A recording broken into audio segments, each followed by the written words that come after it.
All right. So as you know, we announced through a news release recently that we would be putting close to $17 million into some of the computer science programs across the province.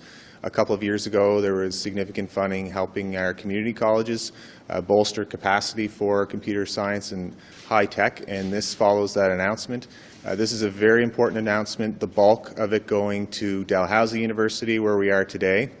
So roughly $13.3 million goes into the computer science program. That'll help grow the program, grow the faculty teaching here, attract stars from all over the world, and really help to look at the labor force, which is one of the most important factors drawing high-tech companies like IBM or others to our province.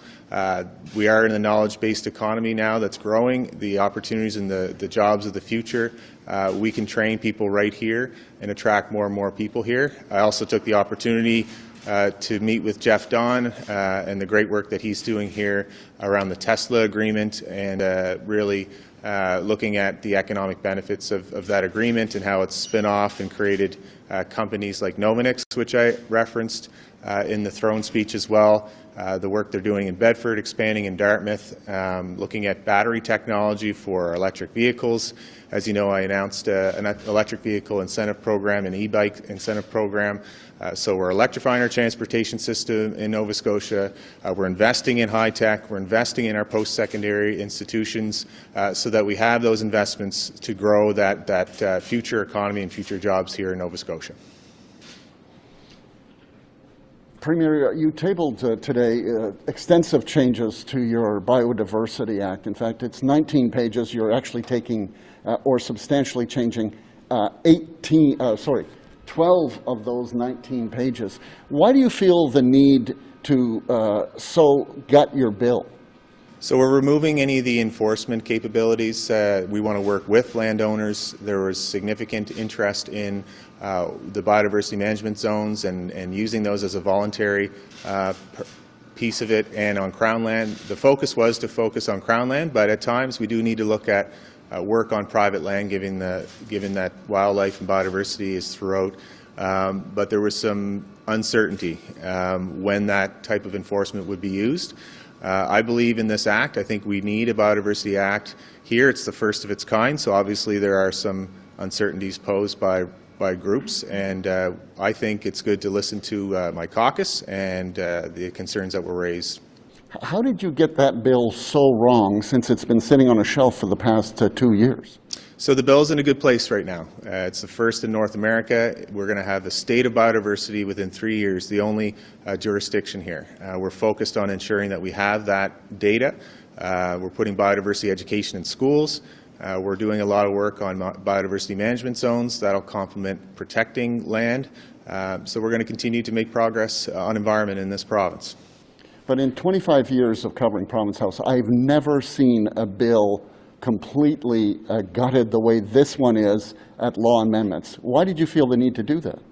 Well, in 25 years, you've never seen a biodiversity bill. This is the first of its kind, and I think that it's really important. It's a commitment I made, but I want to work with landowners, and I want to be clear that it was never the intention to use compliance action. That was a last resort, but now we want to make sure that we're moving forward with landowners. The act will be reviewed. It's in the act now within 5 years. Premier, over the weekend, a video surfaced showing a white police officer pointing a gun at a black man, threatening his life in a somewhat cavalier way. Understandably, many people, including the African Nova Scotian community, are quite outraged at this video, saying that this is police conduct and it's racially motivated. I'm just wondering what your response to this video is and what you can do to put an end to this systemic racism within the police force. As you know, systemic racism is something that I campaigned on tackling, and that's something that's going to be a priority throughout my time in office. What I heard on the video, personally, I think is disgusting, but I'm going to let that review take place, and I expect Halifax Police to take corrective action. But, multiple incidents over the last several years have happened similar to this, and many are saying they're always hearing the same thing. It's under investigation, this is outrageous, this is disappointing, etc. But no real action is taken. And so is the right step to really just leave it to the police force that hasn't done anything on these matters for years? Well, I think we have to follow procedure here, and there is an investigation that will take place. If there's a role for us, we'll look at that. But right now, I have to respect the law and the authority in this matter. We'll do our best to make sure we're tackling systemic racism within our systems, making sure we look at clarifying land for African Nova Scotians, the ban on street checks. We need to do better in our hiring practices, appointing more and more African Nova Scotians to the highest level in government. That's going to continue, and again, it's disappointing to hear those remarks on a video. And just one on that point still, there are calls for an immediate open and transparent investigation, and they want the Justice Minister to call for that. So, I mean, are you speaking with the Justice Minister? Are you guys looking at calling for an open and transparent investigation into this? I'll be speaking with the Justice Minister today. That's all I can say.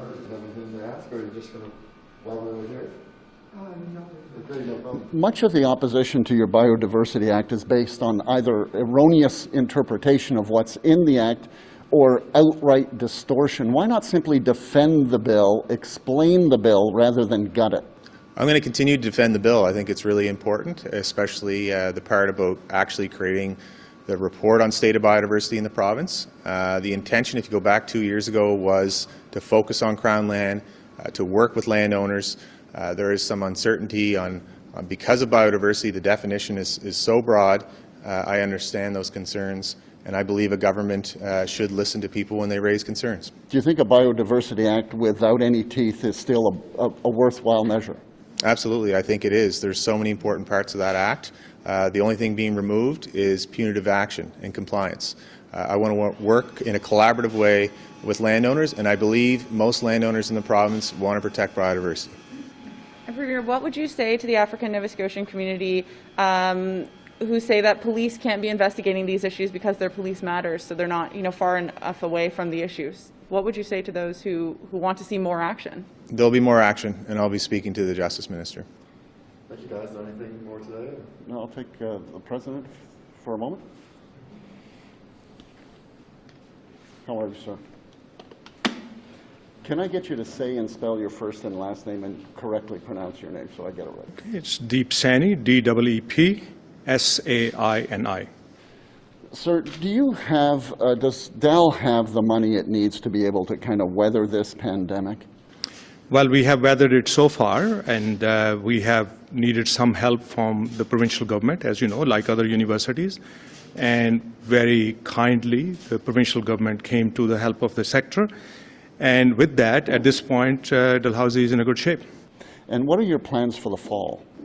Well, at this point, we are in the planning stages. We are watching the advice from health authorities very carefully.